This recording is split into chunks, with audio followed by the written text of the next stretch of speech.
क्या centre of mass and centre of gravity same term है? Centre of mass and centre of gravity similar terms लगते हैं, but दोनों में fundamental difference है। इस वीडियो में हम लोग इसी फंडामेंटल डिफरेंस को डिटेल आउट करेंगे, जिससे centre of mass and centre of gravity का कॉन्सेप्ट आपका बिल्कुल क्लियर हो जाएगा। तो सबसे पहले हम लोग समझते हैं सेंटर ऑफ मास के कॉन्सेप्ट को। तो centre of mass of course हम लोग कहाँ पे यूज करते हैं? जहां पर सिस्टम ऑफ पार्टिकल्स है। अब सिस्टम ऑफ पार्टिकल्स डिस्क्रीट हो सकता है या कंटिन्यूअस भी हो सकता है। डिस्क्रीट जहां पर जितने भी पार्टिकल्स होते हैं वो एक दूसरे से सेपरेटेड होते हैं, जिसका आपस में कोई कनेक्शन नहीं होता है। और कंटिन्यूअस सिस्टम वो हो गया जहां पर जितने भी पार्टिकल्स होते हैं वो एक दूसरे से कनेक्टेड होते हैं। जैसे आप यूनिफॉर्म रॉड की बात करें या डिस्क की बात करो। तो सिस्टम ऑफ पार्टिकल्स के लिए हम लोग समझेंगे कि जो सेंटर ऑफ मास का जो कॉन्सेप्ट है वो क्या है।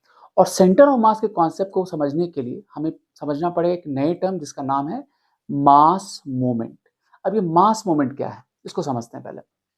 सो मास मोमेंट, जैसे आप ऐसा कह सकते हो, मास मोमेंट को अगर हम लेट से जेड से डिनोट करें, और एक वेक्टर क्वांटिटी है, ठीक है। तो इसको कोई भी लेट से पार्टिकल है, क्योंकि कोई भी सिस्टम ऑफ पार्टिकल्स हो, चाहे वो कंटिन्यूअस हो या डिस्क्रीट हो, वो बहुत सारे पार्टिकल से बना हुआ है, राइट। तो लेट से अगर हम किसी पार्टिकल मास के लिए मास मोमेंट को डिफाइन करें तो कैसे डिफाइन करेंगे? तो लेट से कोई पॉइंट है जिसके अबाउट हम लोग मास मोमेंट को डिफाइन करने की कोशिश कर रहे हैं, और लेट से किसी पॉइंट पी पे ये पार्टिकल मास प्रेजेंट है जिसका मास m है, राइट।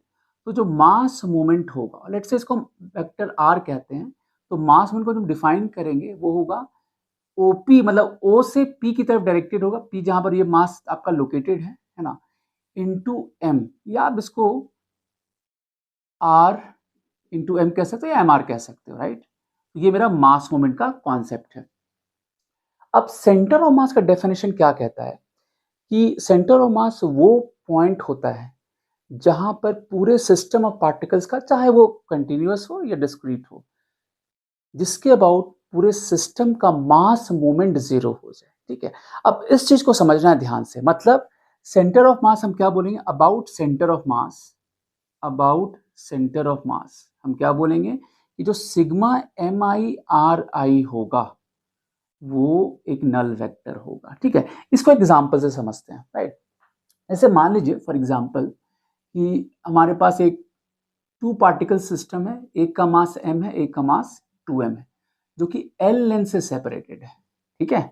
हमें इसका सेंटर ऑफ मास निकालना है, और हम लोग इसी डेफिनेशन को यूज करेंगे कि जहां पर सेंटर ऑफ मास वो पॉइंट होगा जिसके अबाउट टोटल मास मोमेंट जो होगा, वेक्टर सम जो होगा, वो एक नल वेक्टर हो जाएगा। तो लेट से इस पॉइंट को हम a बोले, इसको b बोले, और ये लेट से सी कहीं पर भी है, इस तरीके से है, राइट।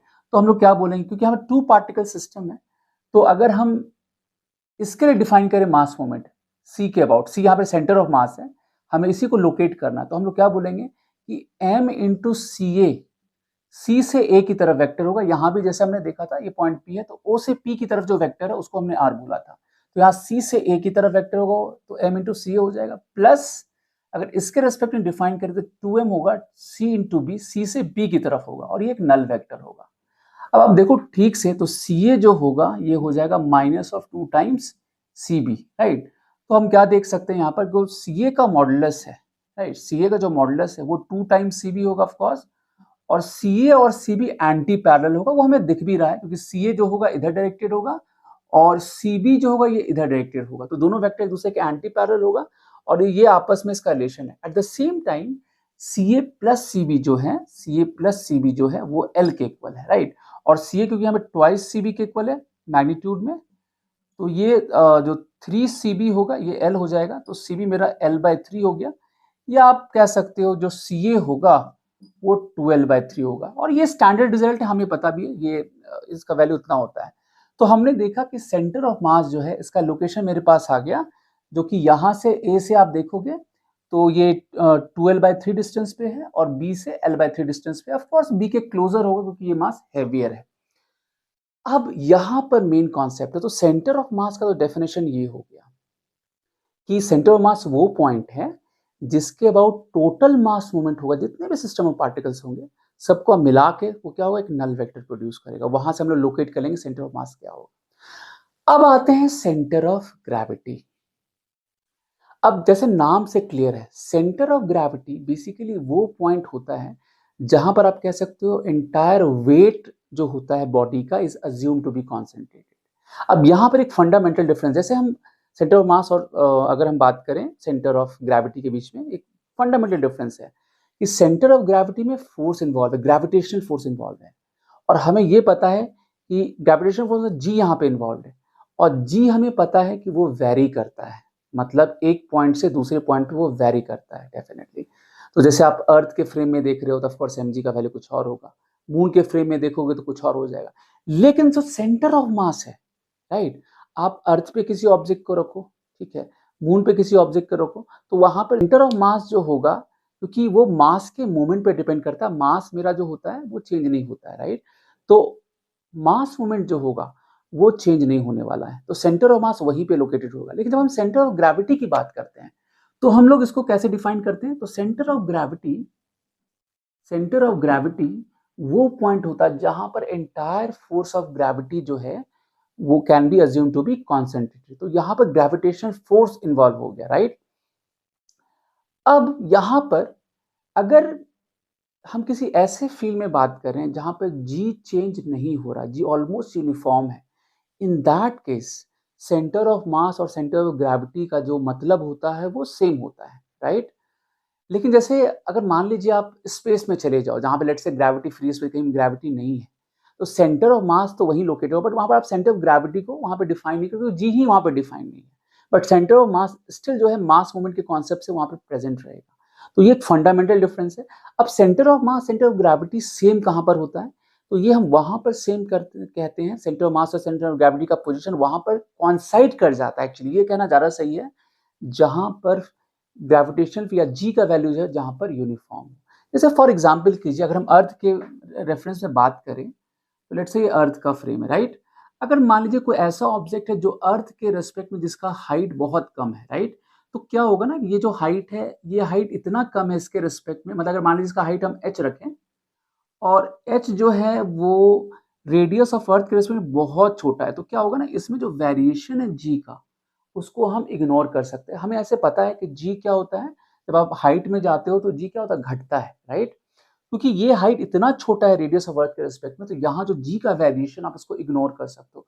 लेकिन इमेजिन कीजिए अगर इसी जगह एक बहुत ही हाइट वाले ऑब्जेक्ट को, जिसका हाइट जो है वो अर्थ के रिस्पेक्ट, अर्थ का जो रेडियस है उसके रिस्पेक्ट में कंपैरेबल है, so H is comparable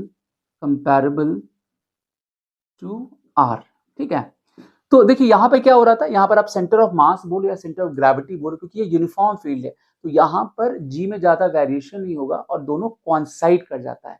but ये ध्यान रखना है दोनों टर्म डिफरेंट है, दोनों टर्म सेम नहीं है, दोनों टर्म डिफरेंट टर्म है।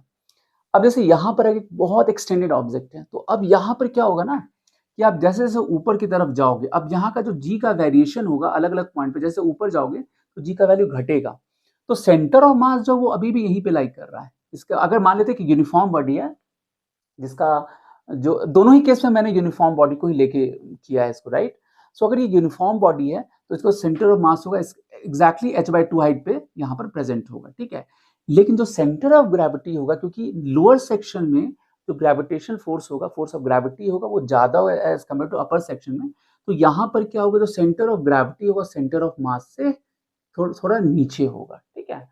सो आप देख सकते हो कि यहाँ पर सेंटर ऑफ मास और सेंटर ऑफ ग्रेविटी जो है वो डिफरेंट पॉइंट पे है, सेम नहीं है। लेकिन हम इसको परसीव तभी कर सकते हैं जब इसका जो हाइट है, ऑब्जेक्ट का जो हाइट है वो रेडियस ऑफ अर्थ के रिस्पेक्ट कंपैरेबल हो। अगर ऐसा नहीं हो कि यूनिफॉर्म जो यूजुअली हम लोग देखते हैं, जो भी डायमेंशन लोग बात करते हैं, तो अर्थ के रिस्पेक्ट में कंपैरेबल नहीं होता, बहुत छोटा होता है, तो वहां पर यूनिफॉर्म आपका जी होता है, जिसकी वजह से centre of mass and centre of gravity coincide कर जाता है।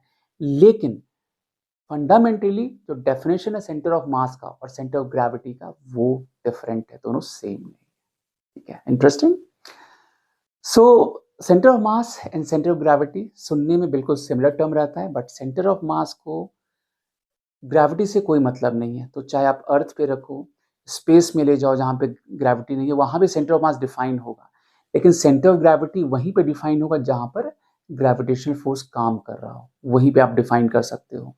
और फंडामेंटली सेंटर ऑफ मास और centre of gravity, these are two different terms. Interesting.